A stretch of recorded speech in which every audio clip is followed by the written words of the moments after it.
Good morning, gang. Afakasi Raider, got your boy Nutty Raider Nate for another edition of Wake Up Nation. As you like to say, Nutty Raider Nate, what's happening? What's happening? Salute everybody. Good to see you, Afakasi, once again. Chat everybody. Kind of started a little early. I'm at work, as you can see. I'm in my car, but we're here. We're here. You got Rubber Pena, first one in the building. Appreciate you, brother. Hope all is well. I'm here. This is like Kermit, right? But, So, Nutty Raider Nate, what's on your mind from the week of Raider happenings? it could be, could not be. We could be tanking, we could not be tanking. I don't think our players are giving up by any means necessary. I mean, they're trying to get a win by any means necessary, but I don't think they're getting a lot of help from the decision makers and the play callers, which is sad because you saw everybody put effort in last year towards those games to keep this regime pushing. Funny, Joe. To see them all give up like this is disappointing. Sabotage is treason, in my opinion. But I can't be mad at the guys for playing their hearts off, and we got a bunch of practice squad players out there, third string guys that probably wouldn't make it on most teams, and they're out there fighting off, and they're doing their best. So I appreciate that part of it, but this season has been disappointing to say the least, and I think it starts with Mark Davis. Right. And salute to you, Raider Joe. Nice to see you in the feed, my friend. He just brought up what has been the news for the last 24 hours. Charles Snowden got arrested for a DUI. Did you hear about that? Oh, my goodness. No. Shit. Right. Well, look, that's Vegas. Bad for him to. It is, but it's bad. A bad decision by Charles Snowden. Very disappointing, but it's his first offense, first time. You know what I mean? So he shouldn't have done it. Poor decision making. Yeah, there's no excuse, especially there's no, bro. There's so many options. You got Uber, you got Lyft. You call it homies. You call a BZ. You call your auntie. You call somebody, bro. You don't got to get in the car after you've been drinking. No, I know I've been guilty of it. After a couple, I'll get in the car, and be like, "Oh, I'm good." Luckily, I've gotten away with I got 9 lives, so I'm working on my last few. But I don't do dumb shit like that anymore. I'm in my upper 30s now, so I try to make the right decisions. But I don't put myself in those positions anymore. But who am I to say? I'm not in the NFL in Vegas every night, and it's just you got to fight those demons, and it's no. That's too bad because he was looking. He looked like he had some upside. He had been falling off as far as he had been falling off as far as productivity. Chason really stepped in and kind of took control of that role. You can see he's kind of better against the run. I think he's a much more crisp pass rusher. He's got a couple more moves in his arsenal, but it's too bad for Snowden because Snowden had that one game against the Browns where he called game after that sack, and that's too bad for Snowden. But hey, that's Vegas, guys. That's Vegas. That's the demon time in Vegas over there. So, and I know everybody wanted to get Jalen Carter and some other players we might have missed up on, but I think that's it. That's the equation we got to add into who's going to fit in Vegas. What personality? Do you think it'll be? Do you think Do you think it'll just be outright cut? Jerry, nice to see you in the feed. I don't think he should be. It depends on the severity. I don't know the whole story yet. If he was out there swerving on the wrong side of the road, if he was almost got in an accident, I don't know what happened. So I don't know the whole story yet. But as of right now, I'm gonna say give the kid a chance. Because I mean, as disappointing as it is that he's made the mistake, from what I see And from the few times I've heard him speak, this guy's a high character guy. Yeah, definitely. You know what I'm saying? Who a very silly mistake, but like if it's his first time offense, and it's a case of he had one too many. You know what I'm saying? Got pulled over. Like, right, discipline the guy, but like I think he should be given more of a chance to atone for said mistake. But at the end of the day, it's like I said to shout out to Raider Joe in my group chat with him and my guy on Six. Like, as much as I like Charles Snowden, it's only Charles Snowden. Yeah. Like, I'm not gonna. As much as I like the guy, as a depth guy, as a role guy who's done some things, he's been a little quiet since that Browns game.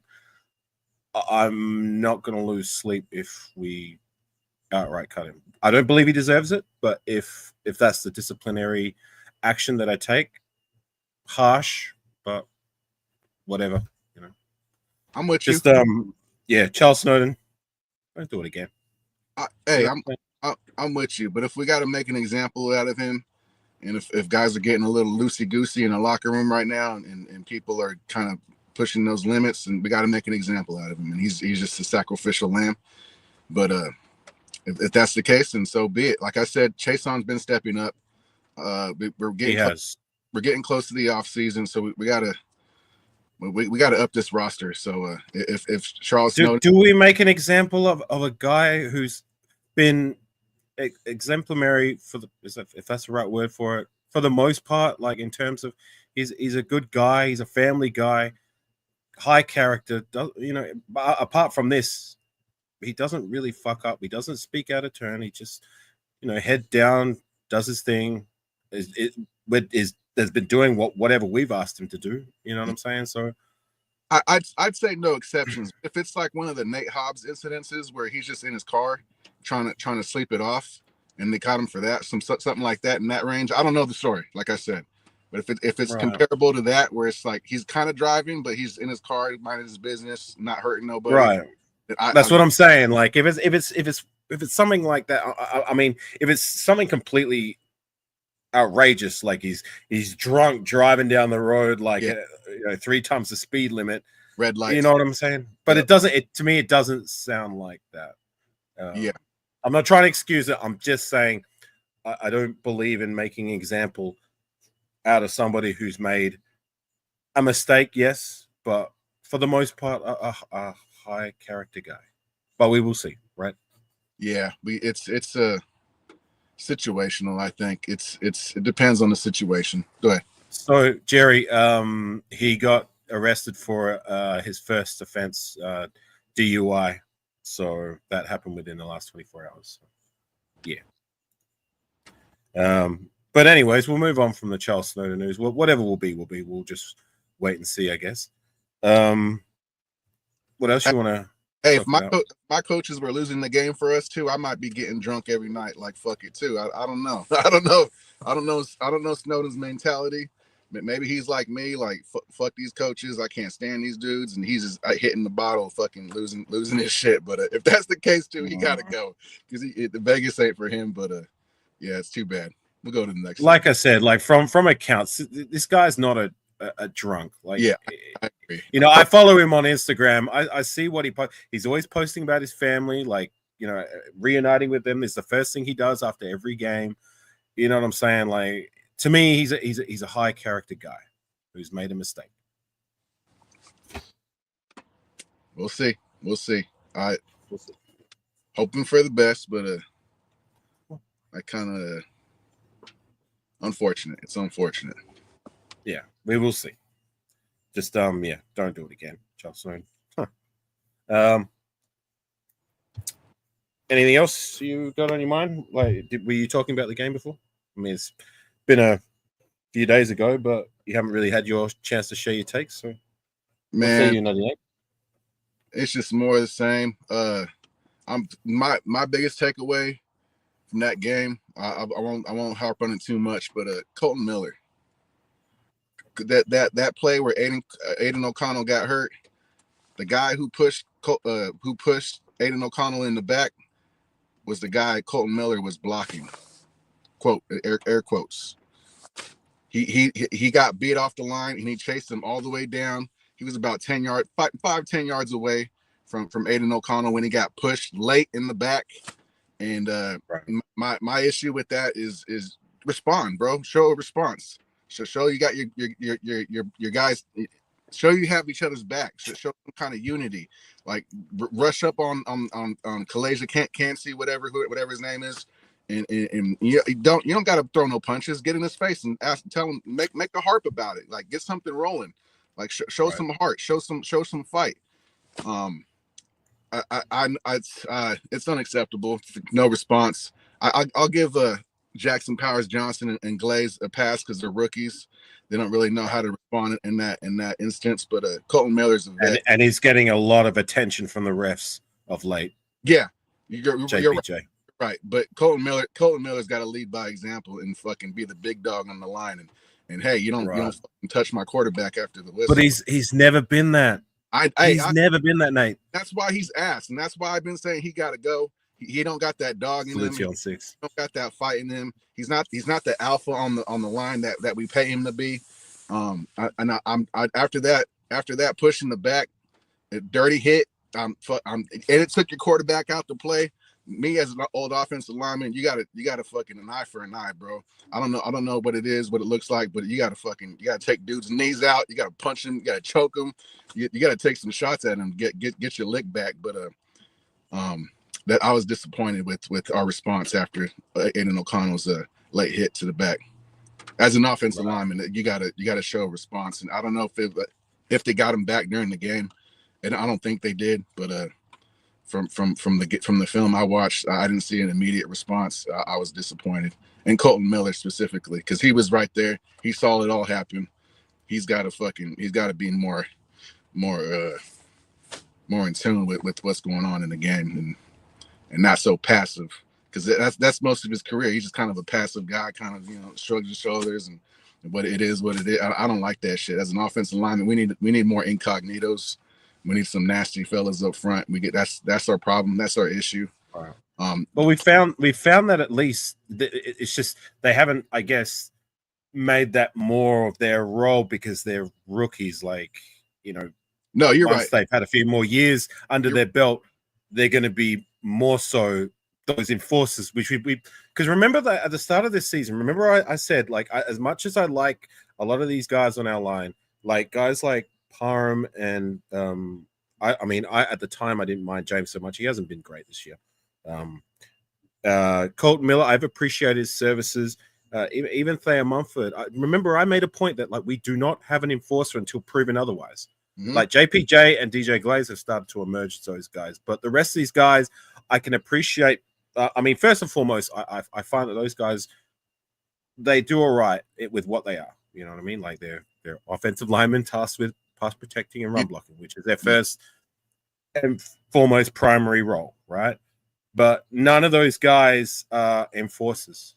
No, you know what I'm saying? And like, I hear what you're saying, but are you surprised? Like this hasn't been Colton Miller's MO since he's been in on the Raiders team. Like he's more of a passive kind of guy. So I guess that's what makes the pick of JPJ and DJ Glaze. Like DJ Glaze has surprised me, but I've noticed was that him who was trash talking that what was that game? I believe it was him. I'm not too sure.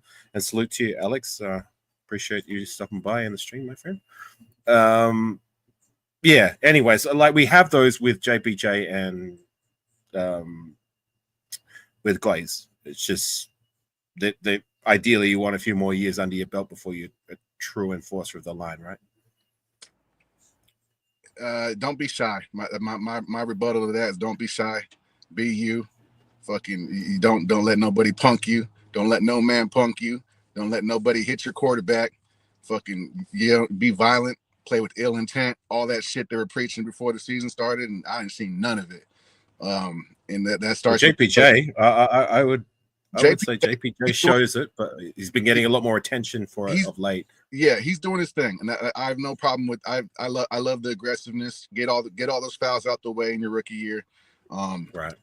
Bad thing about it is you're going to starting a reputation, and you got to clean it up a little bit during the offseason. But keep playing hard, fucking keep testing your limits and see what you get away with, and do all that shit. I don't care.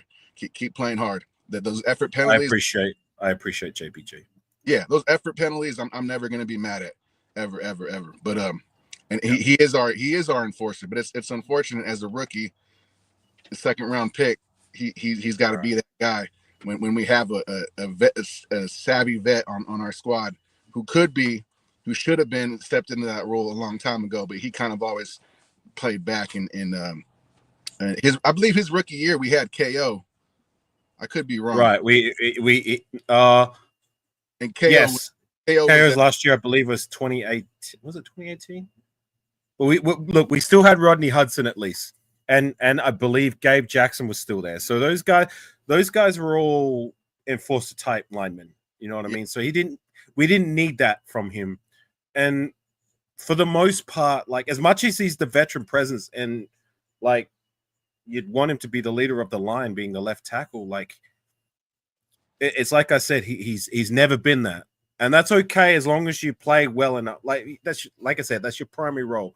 Like, but ideally, I get what you're saying. Ideally, when these things happen, you want your offensive lineman to step up to the plate and say, no, that's not okay. And if you're gonna bust some heads, so to say. Offensive lineman, a tight end. Really, Wayne, salute you. Somebody show some fight for AOC. He's out there playing with a broken thumb, and he's trying to squeak out a win. I know he didn't have the best game. He's throwing interceptions. He's this and that, but he was our best option for us to win that game. Our best chance. And I know a lot of Raider Nations checked out. They don't want to win the games no more. But I have no issues with showing some fight and at least showing effort to go out there to at least fucking, we ain't no punks, you know what I mean? So and for that to happen, it was just shit. I'm just gonna go back to this comment here by Alex. Salute to you. Appreciate you stopping by the stream. Glad Mark cleared it up that AP's job is not safe. Well, that's even further to the point that like he's the head coach, and if his job's not safe, then they're not going to be deliberately losing games, at least under his watch. You know what I'm saying? Like he's fighting for his job. So, just saying. No, you're right. Alex is right. Yeah, definitely. It's a breath of fresh air. We are not all as crazy as we've been told we are. Like, oh, we got to keep our head coach, keep some continuity. Like, yeah, I like that idea, but if this fucking game time decision making, the personnel choices continues, we're not going to win very many games. We looked unorganized, we looked unprepared for game time situations. It was. And that goes back to head coaching and hey, Solo, my guy, prepping for the season and all that. So, and I said that day one. I don't know if you guys remember. I kind of just talk sometimes, but the first game, the first not home opener. It could be a home opener, right? We own LA, but that LA game, we went down there. JWB went down there and fucking watched the game live. I was in there as soon as the doors opened, and I was watching the teams practice. And the organization of the Chargers versus the Raiders, the Chargers. I remember. Yeah, you said something about like the way that they were warming up. The Chargers were in individual groups that they looked organized, and the Raiders were just spread out everywhere. People doing their own thing. People coming out the locker rooms late, listening to headphones, like checked out. Like it didn't look like a team effort kind of thing. It didn't look like anybody was prepared and we're in week 14, 15, and I'm noticing what I saw on game day one, opening game day. It doesn't look good, and I kind of saw it all happen in front of my eyes. For the first opening day, it was disappointing, and then they hear the go ahead. No, I was just pointing at the comment. Go on, finish what you're saying, and then we'll address that comment. To hear the information coming out of that latest team meeting, where they were kind of mad about their team not being prepared and they're wasting time, kind of sitting around, and it comes back to coaching for that. It's just I saw this weeks ago, and Morning Raider Nation, Jason. It's disappointing. It's disappointing for real. Jason, my dog, good to see you, bro. It is disappointing, and there's many evaluations that are going to be made about who stays and who goes leading into our off-season free agency and the draft process. But look, we still got 4 weeks left of the season, so we're gonna have to wait and see. And shout out to my guy Raider Solo. He dropped a really good video before. I did a one on what was it? Keep or delete. That was quite an interesting take that he had with that segment. So yeah, appreciate you, Raider Solo. If one of my mods can share out his link, as well as you got Raider Nation Jason in the building. Appreciate you guys. That would be much appreciated. But anyways, back to this comment here. I think we should trade Mayer like right now for more draft capital. What do you say about that, Nate? Michael Mayer. Yes. If he wants to go, he doesn't want to play. Everything's on the table for me. They all can go. Yeah, it's if we can get some kind of compensation, he don't want to be here. Let's do it. But and I get it. It's not a good look. This is his second year. Second. This is his third or fourth offense already. He already took a couple mental breaks. I mean, that shit, being a Raider will do that shit to you. Even as a content creator, we got to step back sometimes. I need a mental break. We got to take a few weeks off or whatever it is.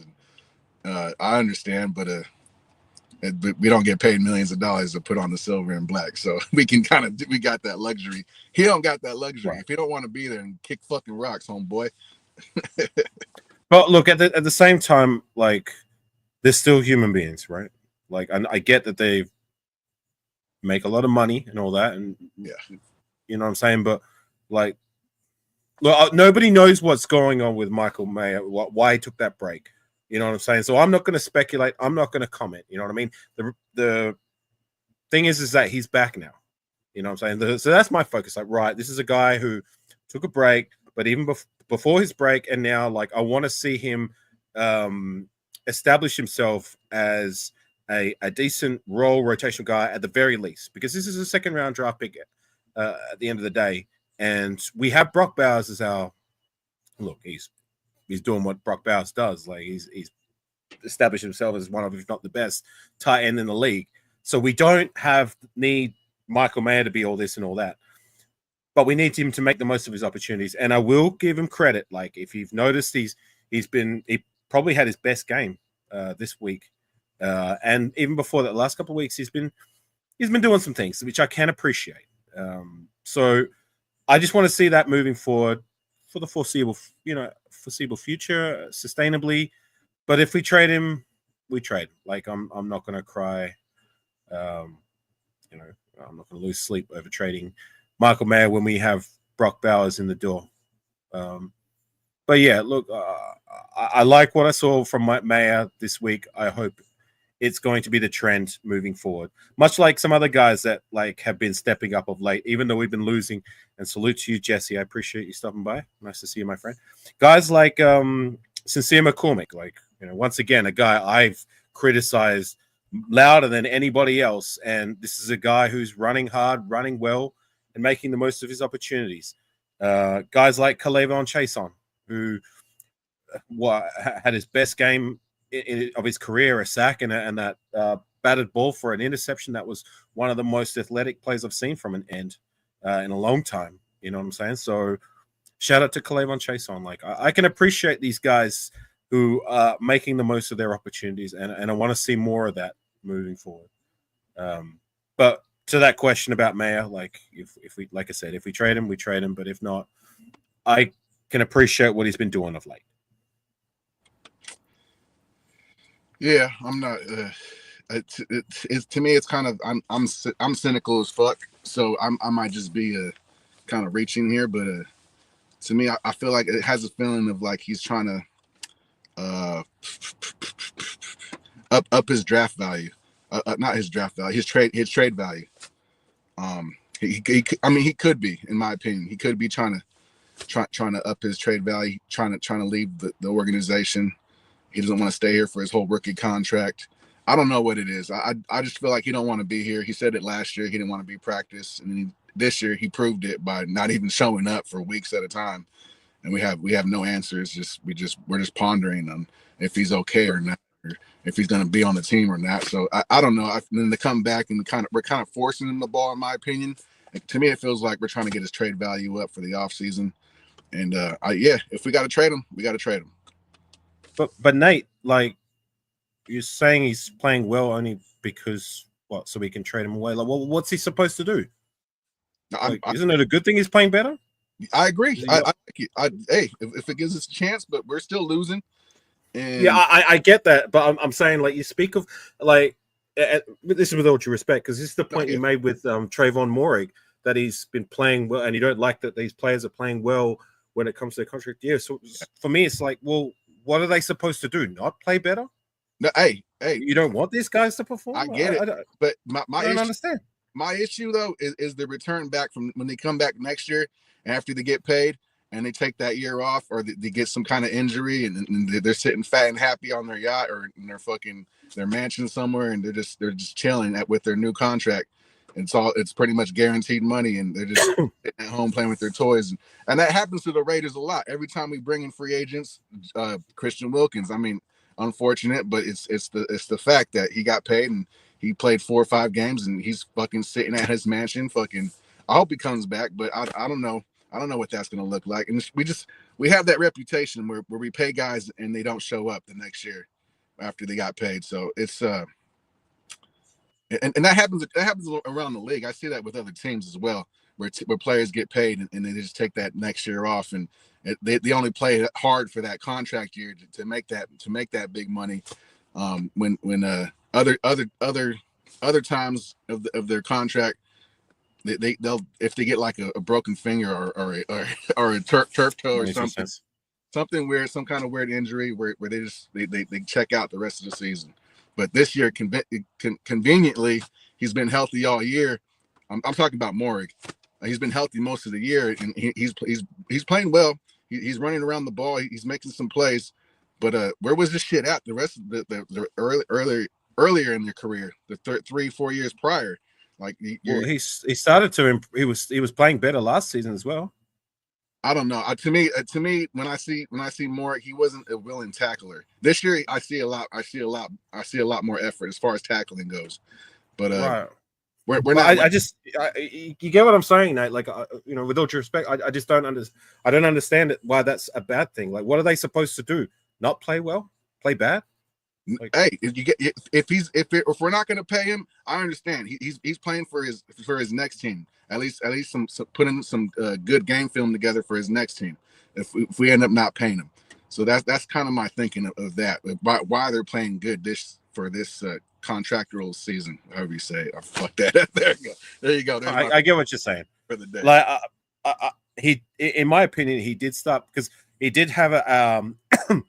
For me, Moehrig played well the first 2/3 of his rookie season. I was thinking, wow, this guy's actually the real deal. Like, remember, he had his side of the field lockdown, shutdown. Like, nobody was throwing it deep, and he was making some plays like with his tackling. That it was the last third of his rookie year where he just made some really bad mistakes, game-changing mistakes. Remember that drop interception against Washington and taking Casey Hayward out of the play when I think it was against the Colts, when Casey Hayward was right in position in the red zone to intercept the ball, and then Moehrig came over, took him out, and then the ball bounced off both of them. And who was that wide receiver in the end zone? Was just like, thank you very much. Yeah, I'll just take 6 points.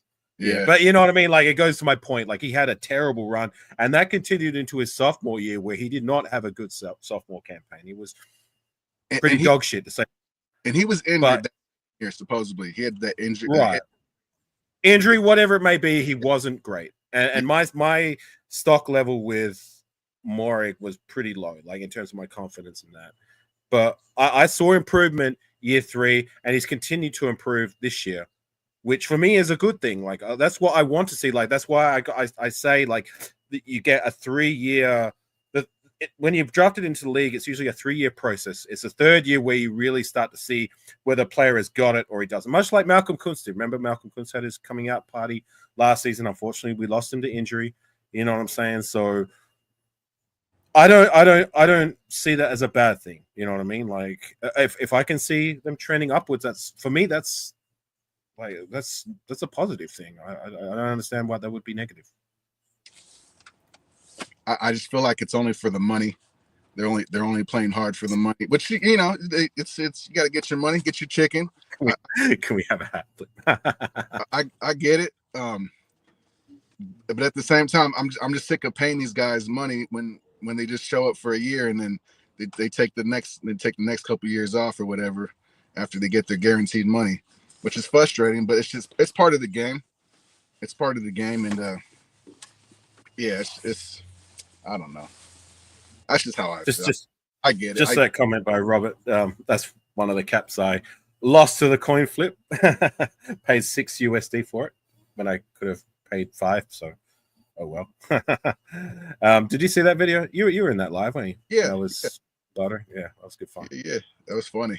That was funny. This is the other cap I bought that day. The classic Raider silver and black. Yeah. Can you tell the difference? I'll show you one that's legit. So I'll put this one on.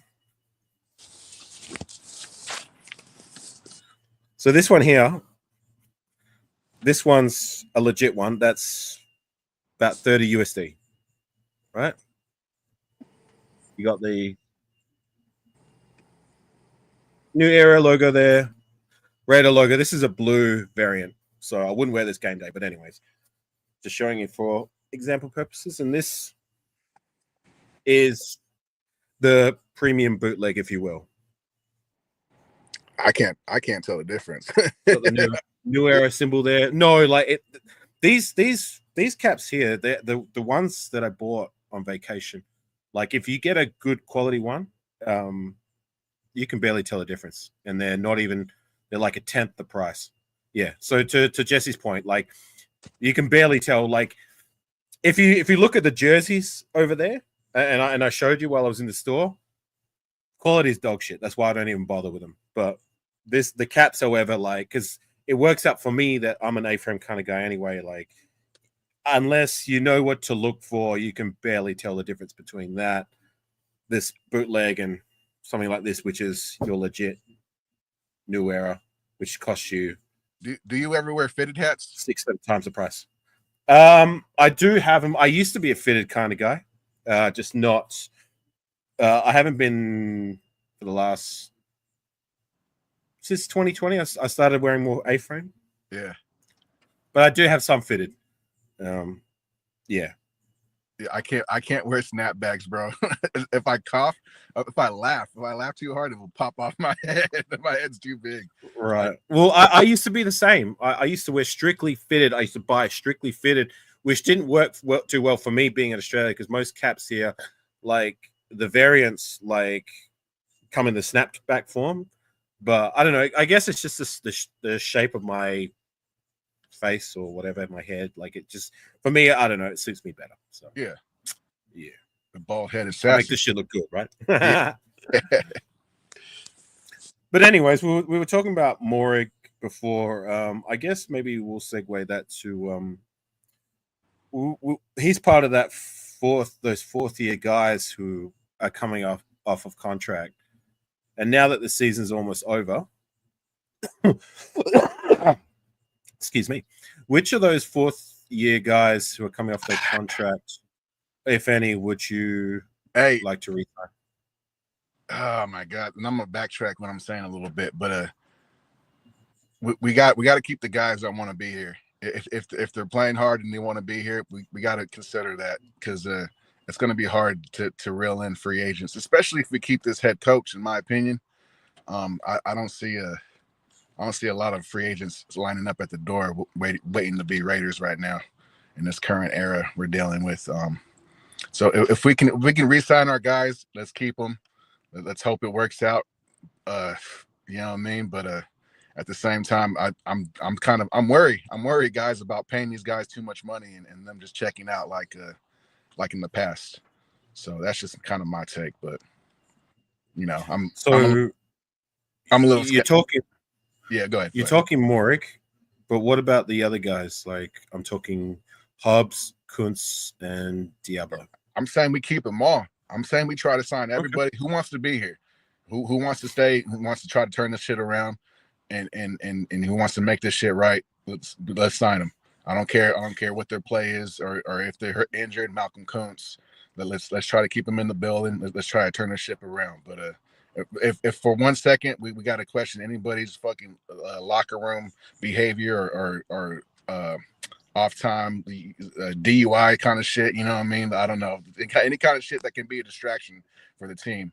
We got to cut all the fat. So I don't know what that looks like. I think Hobbs is a good candidate to bring back.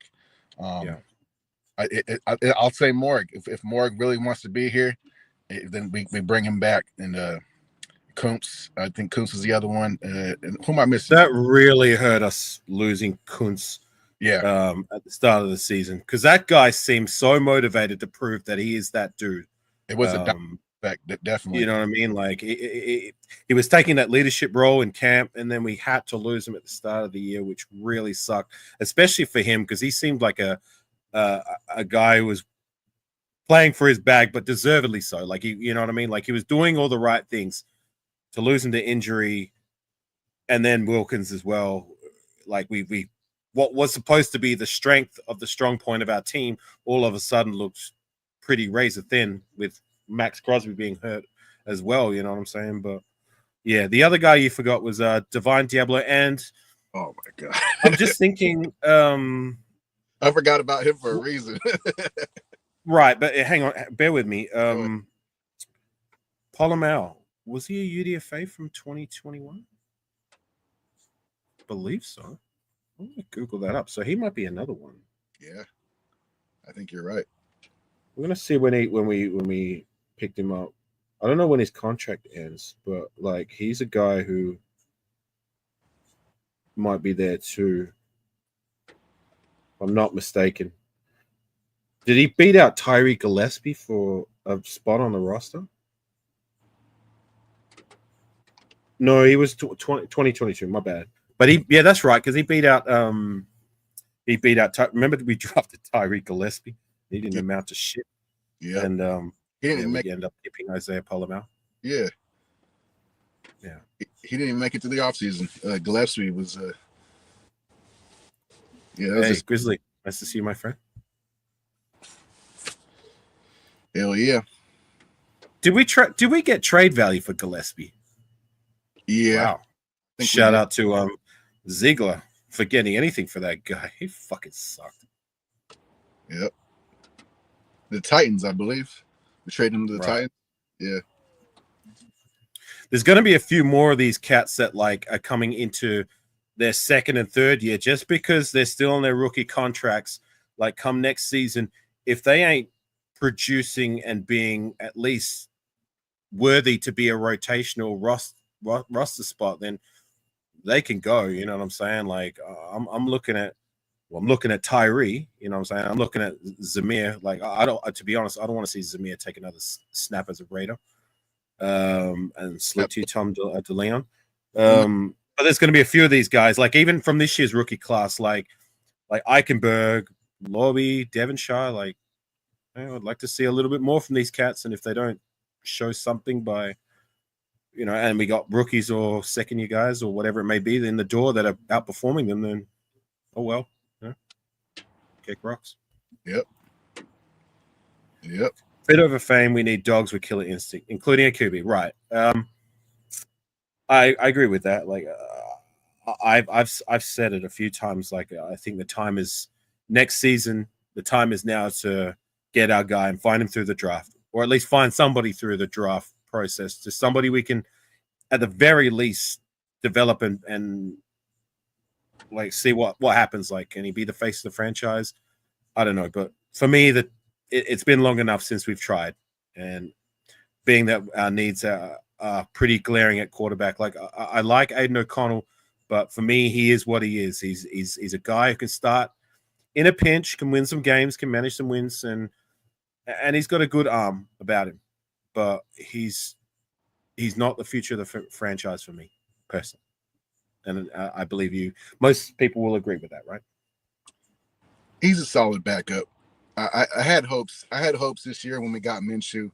Minshew would be coming off the bench, and Aiden O'Connell would be the stopgap guy. I wasn't expecting him to be Peyton Manning or Tom Brady off the bat, but I thought he'd have a better year than he had this year, which was why I was okay with bringing in Minshew, thinking we had a stopgap guy. But yeah, we got to do something at quarterback. I agree.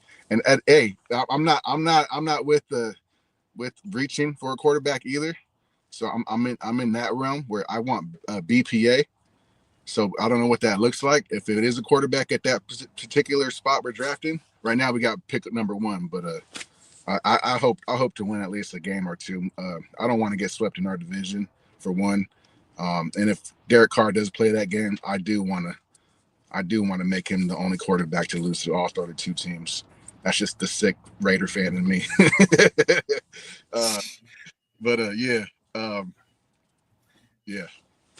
Just want to go back to this comment here by Jesse. And just guys, if you can, everyone in the chat, if you can help get us out there in the algorithm. I know it's hard to find the like button when I'm doing these vertical streams. So what you can do is just double tap the screen, and that'll leave it a like. So that would be appreciated. But I'll go back to Jesse's comment. I'm just going to read this one here by Alex. Win a game or two and blow that first main. Absolutely. Hopefully that's not the case, but we will see. Like you said, AP is fighting for his job, so we'll see what happens. But this comment here from Jesse: Wilson is looking good. He was hurt the first 2 seasons. This year is really first healthy. Well, he was hurt for the first half of last season. He was playing most of last. Well, he played all of last season. He was just playing, I guess, semi-hurt, but he was healthy this season. Like, he had a stretch where he was playing better. He was doing some things, but for me, I stand by what I keep saying. It's not even close to living up to the expectation from a guy you drafted in the top 10 of the draft. You know what I'm saying? Like, I can appreciate that you're doing better in spots, but by year 3, for me, there's no excuse if you drafted that high to not be at the very least a good starter. Not a starter by default, not a starter because we've got guys hurt and we just need to slot you somewhere because you're a first-round draft pick. No. You need to be a good starter and be playing your part, especially if we've got Wilkins back healthy, Max Crosby back healthy. If Kuntz is there, you know what I'm saying? Like, we will see, but I don't want to hear no more excuses for Wilson come next year. You know what I'm saying?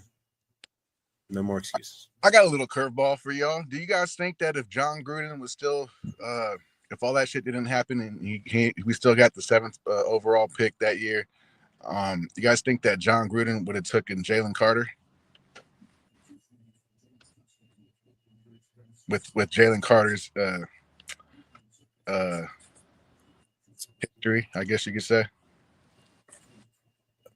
No, I don't. Not after what happened with Henry Ruggs. But say that doesn't happen to Henry Ruggs. Say we still have Gruden, and say all that shit. We kind of right, because I was wrong in thinking that it happened before Gruden got fired, but it happened. I don't know. I guess this is one of those hypothetical situations we'll never know, but yeah, I don't know. Yeah, it's just something my fucking ADHD brain fucking fucks with. Yeah. Since you brought up Gruden, there's one thing I've learned to appreciate with Gruden since he's been gone, and that's that. Like, I feel one of Gruden's strengths is he had a good balance of, like, one thing that our last 2 coaches have kind of struggled with, or the criticism has been, say with McDaniels, you know what I'm saying? Like, this is a guy who tried to rule with an iron fist, my way or the highway, but he was just such an unlikable, pardon my language, cunt. He lost the locker room, and he was ousted after a season and a half. You know what I mean? A complete disaster. And salute to you, Bantha, Wild Turkey. I see you in the building. now we have Antonio Pierce in the door, who, like, a lot of the criticism stems from, like, people feel like he lets the inmates run the asylum, so to say, and that might be happy for the players, but like it makes it harder for someone to kind of command the team when they're not ruling with an iron fist, so to say. Are you following me, Nate? Am I making sense? Oh yeah. Where I feel like Gruden's strength was he had a good balance of commanding the respect of the players. You know what I'm saying? Yeah. But also ruling enough with an iron fist as to he's not going to take any shit. You know what I mean? Yeah. Does that? Am I wrong in thinking that? Yeah. There's different ways to be a coach, and I think Gruden's style was probably one of the best ways, especially for our team. We're kind of is disciplined enough, but also kind of light enough to where guys still right. Eggshells. That's what I'm trying to say. Like he seemed to have a very good balance, like something that maybe like Antonio Pierce is struggling with, and Josh McDaniels most definitely struggled with. You know what I'm saying? McDaniels couldn't relate to players. He was fucking disrespectful at times, even some of the reports say, and he was just kind of, he wasn't a people person at all. I think Gruden was more of a hey buddy, what's up, pal? Like kind of like buddy kind of coach, but also stern. But he's stern. Yeah, stern. I mean he will let a player know about it if they step out of line. Hold you accountable for sure. Whereas that's, like I said, something I learned to appreciate about Gruden since he's been out the door. Yeah, I see that. I still feel like he threw that Super Bowl for us, and he had a part in that Tampa Bay Bill Callahan Raider debacle. Where we switched the offense right before the Super Bowl, and I don't know all the details, but I know Tim Brown didn't like John Gruden. That's something. Pete. Jerry Rice, one of the greatest receivers of all time, didn't like John Gruden at one point for a good reason. So I'm always gonna hold an eye up to John Gruden. Like, what the fuck you talking? What are you doing, bro? Because he's a sneaky motherfucker. So I don't know, bro. I don't know. So some part of me likes Gruden because he was a Raider, but the other part's like he fucked us. So fuck that guy. I appreciate Gruden more than like being on the other side of the coin. And salute to you, Raider Pete. Nice to see. And look, he's got a new little logo. He's actually got an avatar now. Can you see that? So Wolverine doing that. Oh, shit. Nate trying to get a closer look. Yeah, I can't.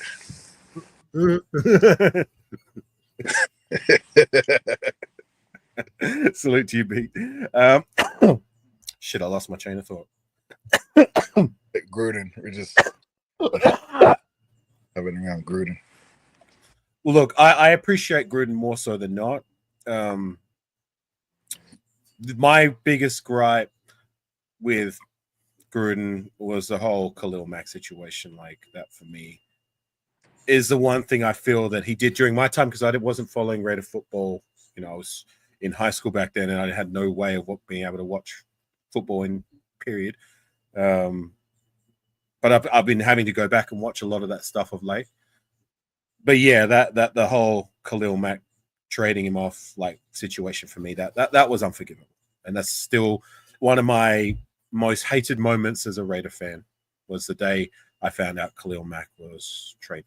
I knew where I was and what I was doing the exact moment I found out the news. So yeah, terrible. Yeah, it's terrible. It was. Yeah.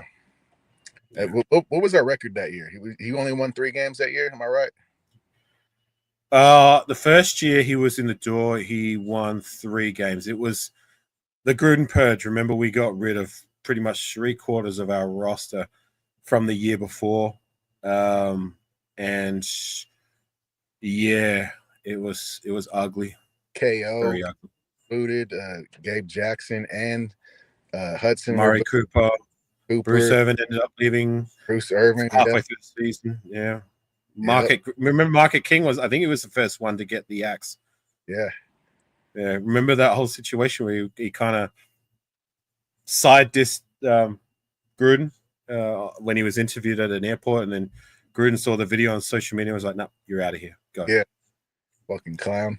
I didn't like King. Robert. I didn't like King for a lot of reasons, but that was my biggest issue. Like, I like King. And it's good if you follow him on social media. He's been very active again in the Raider community. You know what I'm saying? Like, I can appreciate like when former players when their time is. Hey, yeah, but like wants him around the organization, and we're like, okay, come hang out with us. King, come. But he's a clown, bro. I don't know.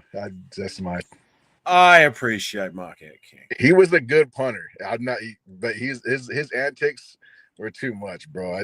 I feel like he's a distraction, and I don't want him anywhere near my locker room. Yeah, right.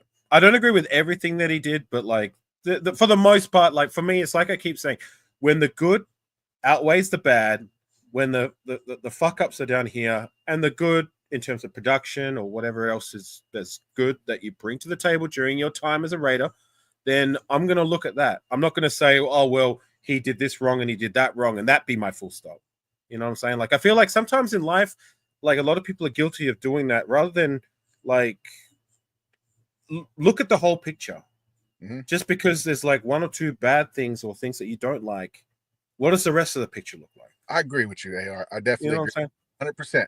But we also got to add into the equation that the stuff we're not seeing, the stuff that they don't let us see in the locker room, behind the scenes, you know, that kind of stuff where players really like tense up around certain players. It's a vibe in the locker room that we don't really know about, that they only show us what they want us to see. So it's I'm with you though, bro. If the good outweighs the bad, then take care, 2 cents. Have a good day. There's other stuff we don't know about, and there's enough people to be like, "Yeah, fuck King," for me to be like, "Yeah, he's a clown."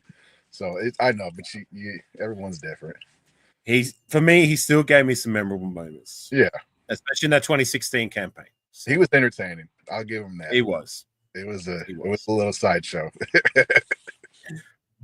Right. Well, we don't really have to worry about that with AJ Cole. You know, he's a bit of a goof, but like for the most part, you know, he's all business. I love Cole. Yeah, I love Cole. Love his style. He had a bad game against the Bucks, but right, he did. But like, look, once again, you know, look at the full picture. Like, okay, he had one bad game, right? Disappointing, yes, but like, come on, like he's been Mr. Consistent since he's been in the door. Like pretty much the best punter in the league, and continuing the legacy for the Raiders of having great punters since 2000 and beyond, maybe even before that. But like Shane Leckler was the guy. Then we moved on to Marquette King, and then the only exception to it was Johnny Townsend. But like he was only here for like a season, and then we found AJ Cole. So, yeah. It's always nice to have like a legacy of punters, place kickers, and even our long snappers. You know, the only thing we've been good at in 40 years. Right. The only thing that we've been so consistent at is our special teams unit as a whole. Backwards ass shit. Come on, guys. Ray Guy, the goat of the goats for punting. He was the guy who revolutionized the whole punting mechanic of football. So he brought in the equation of the hang time. Yep. Yeah, right. Because I think before that, like they were doing like the Aussie Australian rules kicking style of just like kind of doing the regular. We call it a drop punt here in Australia, where like if you kick the ball, so say this is the ball, it would like go like this rather than spin like that to get the higher velocity. Yeah. How much time do you have left, Nate? I got a few minutes. You got another segment? Not really. I mean, you know, we've pretty much covered all bases. So we're playing the Falcons next, right? Falcons, a Monday night game. I'm not expecting them. We could beat them. They have a really good running game. I like the running back a lot. He's actually on my fantasy team. Who is he? BJ Robinson. He's a third year player now, I think. He was from Texas, I believe. He's a baller. He's shifty. He's powerful. He can catch, run, block. They also got a few running backs behind him that are also pretty decent. They have a pretty decent running game. I think they have some injuries along the O-line. Kirk Cousins has been kind of he's been struggling bad the last couple of weeks. Yeah. So our defense can show up, and I believe it's in Atlanta. I think it is in Atlanta. We haven't played a home game for a while. Are you sure? When's the last time we played a home game? I want to say it's in Atlanta, but I could be wrong. I know we played Jacksonville at home. Because what was our last two games? The Dolphins and the was it the Dolphins? The Dolphins and the Buccaneers. Chiefs, I believe. Chiefs and then the Buccaneers. And they were both away games, right? Yep. Okay. Right. And I think before that it was the Dolphins. I don't know. I just feel like it's been forever since we played at home, but whatever. Wherever we play, can we just make it a home? Make it a semi-home game. That would be nice. I'm going to go back to this comment here by Pete. Ritter's revenge game. Oh, that's right, because it's Desmond Ritter's old team. Real question is, who will get injured this week? Always a starter. Shake my head. I don't want to see Aiden O'Connell on the field, if I'm going to be honest. Like, not so much like he's the best option we got, but like I feel like if he's hurt, there's no point in pushing him out there. Like the only thing that's on the line is maybe a few jobs, like AP's job might be on the line, but like you get what I'm saying? If we're not playing for a playoff place and this is a guy who's still young, like, and if he's hurt, just sit him for a week. If we put out rid of whatever, it's a bruised knee. It's a contusion on his knee. It's to me that's like you could do that getting out of bed in the morning. Like he better play, but if he doesn't, then he doesn't. Whatever. But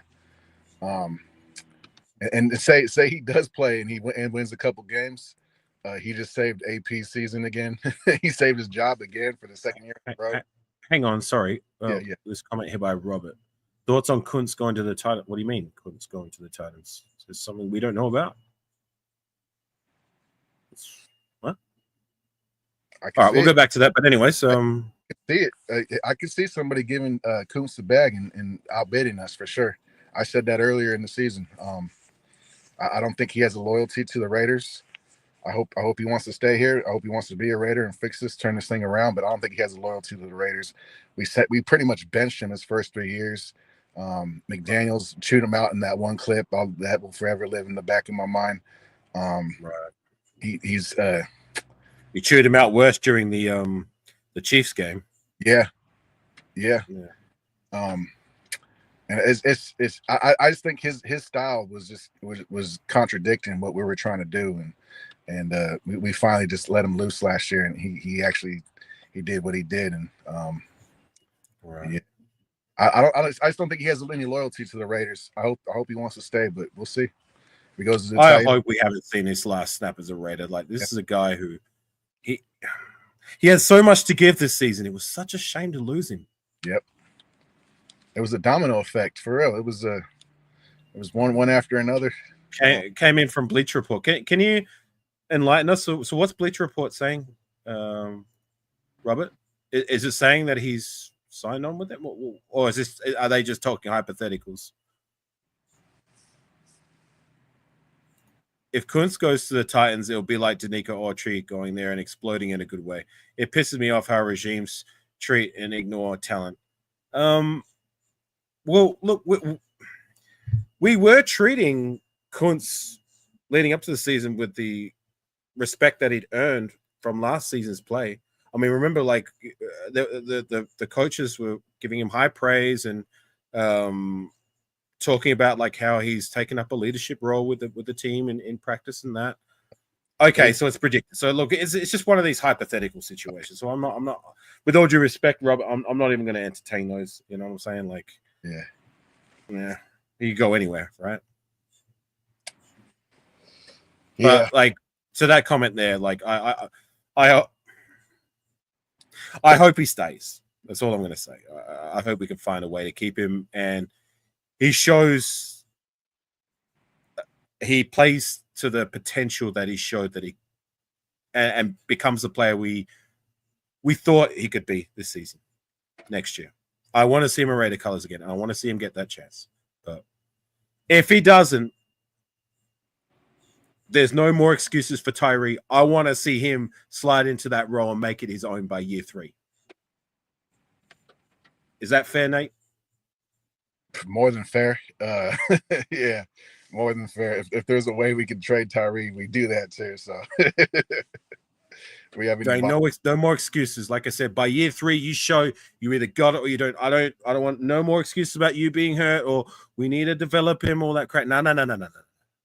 Your time is your 3rd season. You need to be a starter and a good starter, not a rotational guy, not a Cleve Farrell type guy. That ain't good enough for me. We need him to be coached up. We need a coach to really get on his ass, get him some new moves and teach him how to use his hands and explode off the ball and use his feet.